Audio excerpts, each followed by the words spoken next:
Assalamualaikum, hai teman-teman. Perkenalkan, nama saya Sari Susanti. Saat ini saya sedang kuliah di Universitas Pancasakti Bekasi, Prodi PG PAUD Reguler Plus. Video kali ini saya akan menjelaskan tentang ragam bahasa dengan mata kuliahnya Bahasa Indonesia, bimbingan dosen pengampu Ibu Wening Rahayu MPD. Yuk disimak. Apa itu ragam bahasa? Ragam bahasa adalah variasi bahasa menurut pemakaian yang berbeda-beda, menurut topik yang dibicarakan, menurut hubungan pembicara, kawan bicara, orang yang dibicarakan, serta menurut medium yang digunakan. Seiring dengan perkembangan zaman yang semakin banyak masyarakat yang mengalami perubahan. Bahasa pun juga mengalami perubahan.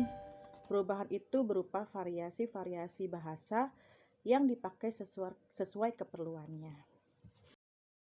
Ragam bahasa Indonesia dibagi menjadi 3 jenis, yaitu 1. Ragam bahasa berdasarkan media. 2. Ragam bahasa Indonesia berdasarkan cara pandang penutur. 3. Ragam bahasa Indonesia berdasarkan topik pembicaraan. Saya akan menjelaskan tentang ragam bahasa Indonesia berdasarkan media. Ragam bahasa berdasarkan media ditinjau dari media atau sarana digunakan untuk menghasilkan bahasa. Ragam bahasa ini terdiri dari ragam bahasa lisan dan ragam bahasa tulis.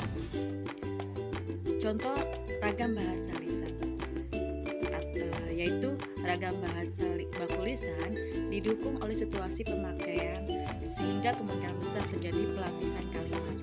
Namun hal itu tidak mengurangi ciri kebakuannya. Ciri-ciri ragam lisan: A. Memerlukan orang kedua atau teman bicara. B. Tergantung situasi, kondisi, ruang dan waktu. C. Tidak harus memperhatikan unsur gramatikal, hanya perlu intonasi serta bahasa tubuh. D. Berlangsung cepat. Penjelasan tentang ragam tulis.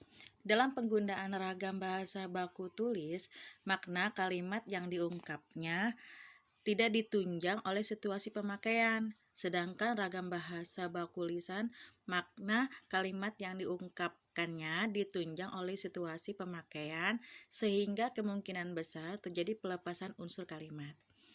Nah, kalau ciri-ciri ragam tulis, kebalikannya dari ragam lisan, yaitu ragam tulis ada 1. Tidak memerlukan orang kedua atau teman bicara. 2. Tidak tergantung kondisi, situasi, dan ruang serta waktu. 3. Harus memperhatikan unsur gramatikal. 4. Berlangsung lambat. 6. Kesalahan tidak dapat langsung dikoreksi. Ragam bahasa Indonesia berdasarkan media yang kedua, yaitu ragam bahasa Indonesia berdasarkan cara pandang penutur.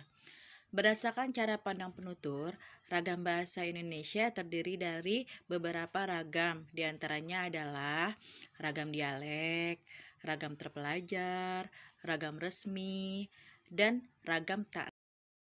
Bahasa yang ketiga yaitu ragam bahasa Indonesia menurut topik pembicaraan. Berdasarkan topik pembicaraan, ragam bahasa terdiri dari beberapa ragam, diantaranya adalah ragam hukum.